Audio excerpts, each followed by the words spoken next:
What's going on, people? We are Tottenham TV, back here for another episode of the Premier League's Perspective and Predict the Prem all in one. We did have 4 games this week to predict, and at the moment the scores on the doors are 294 to 277. The way the scoring works is 5 points for a correct scoreline, 3 points for a correct result and both teams to score, 1 point for a correct result and a star man as well, which is 2 points for a goal and 1 point for an assist. And let's get straight into this perspective. And the first game we're going to look at is Burnley against Tottenham. Finished 1-0 to Burnley on the night. You went 2-1 to Spurs. I went 1-0 to Spurs. So obviously 0 points all round there. Yeah, I had Harry Kane as my star man as well. So that was very damaging for me. But yeah, bad result all round, but we've spoken enough about this. At least you got the 1-0 right. Yeah, right.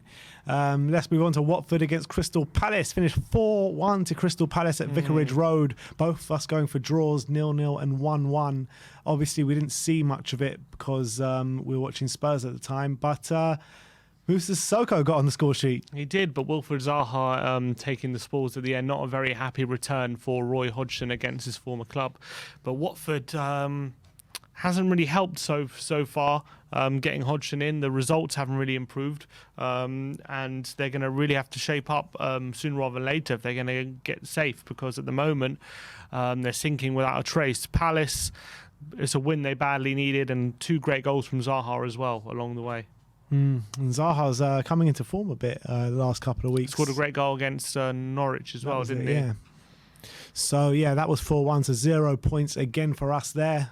And let's move on to the next game, which was Liverpool against Leeds, which finished 6-0 to Liverpool at Anfield. You went 3-1, I went 3-0, so you get a point, I get 3 points. But yeah, it was another dominating performance from Liverpool, wasn't it? Yeah, they absolutely annihilated. And I was watching a bit of it while we were watching Tottenham. And you were getting bored watching Spurs. Yeah, tell me about it, honestly. And I want to see some goals. So I was just looking at the Liverpool game. Also, they got 2 penalties. Mo Salah sticking them away.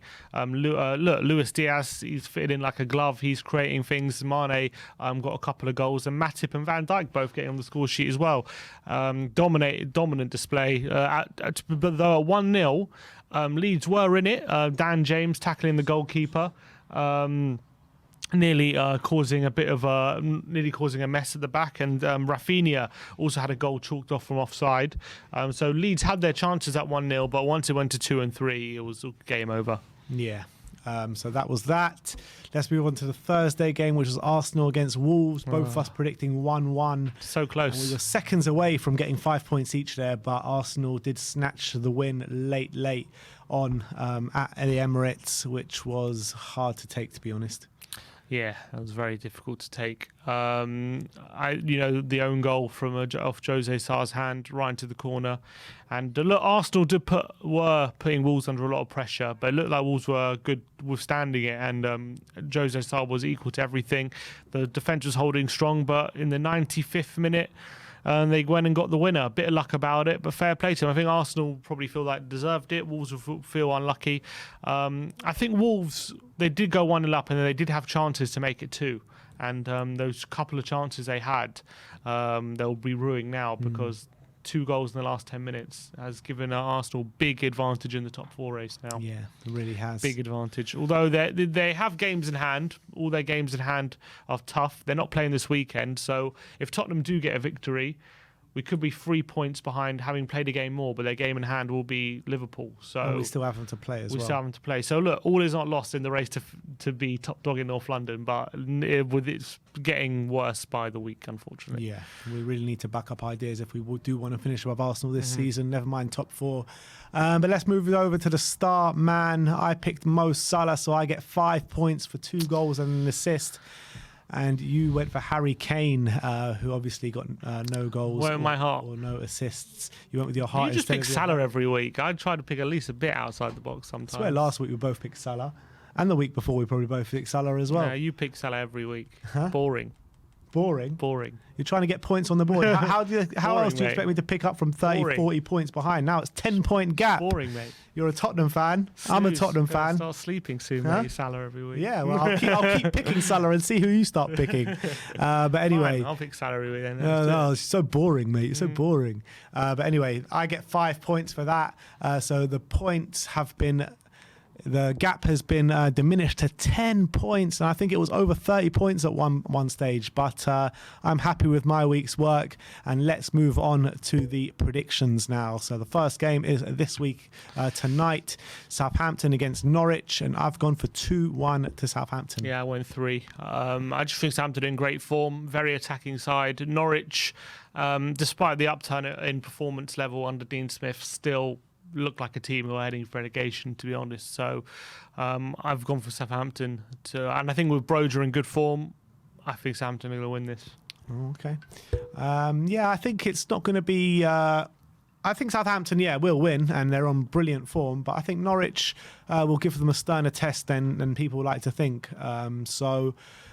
Yeah, it very well could be 3-1, but I've just gone for 2-1 just because I think Norwich might turn up tonight. But let's move on to Leeds against Tottenham. 12:30 kickoff tomorrow at Ellen Road. I've gone for 2-1 again, this time to Tottenham. Yeah, I went 3-1 again. Couple of 3-1s. But yeah, I'm hoping Tottenham really take Leeds to the sword and don't let up. And we need to, for our goal difference, we needed to get back into the positive. So I think Leeds also want a reaction because they've conceded 10 goals in their last 2 games. But I'm hoping Tottenham will be able to exploit them. So 3-1. Yeah, I think it's going to be a tough test. I think Leeds, after their batterings that they had over the last couple of weeks, I think that they're going to have a reaction this weekend. But I think hopefully Spurs with Sonny in behind, Kane on top form, we should have a bit too much for them going forward, especially with the gaps that they're going to leave at the back. So I've gone for 2-1. Sim's gone for 3-1. Let's move on to the Brentford against Newcastle game, and we've gone for the exact same scoreline here in 2-1 to Newcastle. 2-1 Newcastle. Yeah, I did go for that. I thought I didn't. There you go. I think with Eriksen back in the squad, I want to change that. That was without him, but hopefully that would being a big boost for Brentford. But I think with Newcastle, they're on a very good run of form. They've been 6 games unbeaten. They won. They're playing really well. So I think this might be a frustrating day for Brentford. So that's why I went for I do it. think it's going to be, in terms of the kind of way the game's going to go, I think it will be like a kind of convincing victory for Newcastle. But I just feel like Brentford at home, they'll find a goal from somewhere. So that's why I've gone for 2-1. Next up is Brighton against Aston Villa. And again, we've gone for the exact same scoreline in 1-1 here. Yeah. The draw specialist Brighton coming up against, a team not really on form in Aston Villa. They seem to have fallen off a cliff recently in the last couple of weeks. So I can see them getting back to some sort of form here, but I can't see them getting over the line with a win. So I've gone for 1-1. Yeah, I agree. Obviously, a very damaging 3-0 home defeat to Burnley last time out for Brighton. They'll want to not have a repeat of that. Obviously, Aston Villa, they are starting to slip a bit under Steven Gerrard, but I back with the quality they have, I think they'll be enough for a draw in this game. All right, let's move on to Crystal Palace against Burnley. Both of us not gone for many goals, but I've gone for 0-0. Yeah, I've gone for 1-0 Burnley. I've just gone for them to shade it. They're in good form. They're unbeaten, and they're not losing too many games, obviously, off the high of beating Tottenham. And with Weghorst looking like a menace, I've gone for him to just shade it 1-0. Yeah, I think these two teams might just cancel each other out here. Obviously, with Burnley, we all know what they bring to the table. And Crystal Palace, I mean, they're also a bit of a draw specialist at the moment. So I couldn't really split the size, and I don't think there'll be many goals in here. So I've gone 0-0. Moving on to the next game, it's Manchester United against Watford. And yet again, we've gone for the exact same scoreline, which is 2-0 to Manchester United. Yeah, I can't see anything but United win, unfortunately, as much as I would love Watford to get a result.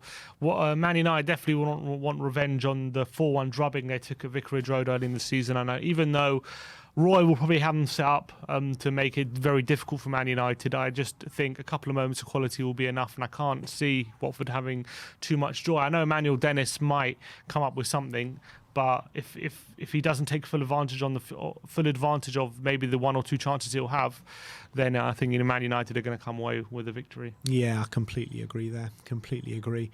Moving on, Everton against Manchester City. And again, we've gone for the exact same scoreline, 3-0 to Manchester City. And in my opinion, Everton, very hit and miss. And if you're hit and miss and come up against a Man City side, I definitely fear for Everton this weekend, and I think Man City are going to do what Man City do and batter teams. Yeah, they're too controlled in their way they play, and I think Frank Lampard is going to try and have them G'd up and ready to go for this game, and I expect Everton to come flying out the traps, but I don't think it will last. And I can see City taking control of the game and coming away with the victory. All right, let's move over to the Sunday game. That is West Ham against Wolves, another big clash in the top 4 race. And I've gone for 1-1 here. And I went for 2-0 to Wolves. Interesting. I mean, Wolves are a better away side than they are home side, but I think West Ham will know how important this game is, and I think they will, be very solid and very hard to beat. And so will Wolves, to be fair to them. So I feel like this one could be a draw. Yeah, I've just gone for 2-0 to Wolves. I just feel like West Ham are struggling at the moment for goals. And I think against a very stubborn Wolves side, I can see them struggling to create. And I think Wolves, with Hwang back in the team and back amongst the goals, Neto as well, he's back from injury, I just think they're going to come away with the victory. All right, those are our predictions. Now let's move over to the star men. And look, I haven't gone for Mo Salah this week. Well, he's not playing. Interesting. That's why. Pep Roulette can screw you. Yeah, I've gone for Raheem Sterling just because I think he's in really good form at the moment. I don't think Pep is going to leave him out for this one, and I think they're going to have a convincing victory against Everton. And I went for Broja. Yeah. Norwich at home, a bit outside the box. So I'm hoping in home form. I think he's playing well at the moment. He's been a nuisance, so I've gone for him to get a goal or 2. Yeah, when you mentioned him after the first game, I thought you had that one up your sleeve. So there you go. Yeah, we'll see what happens tonight. But those are predictions. Those are star men. Let me know in the comment section below what your predictions are and who your star men is this weekend. Can I close the gap even further on Sim this week, or will he extend his lead once again? Let me know in the comment section below. Like, subscribe and comment, and as always, come on you Spurs.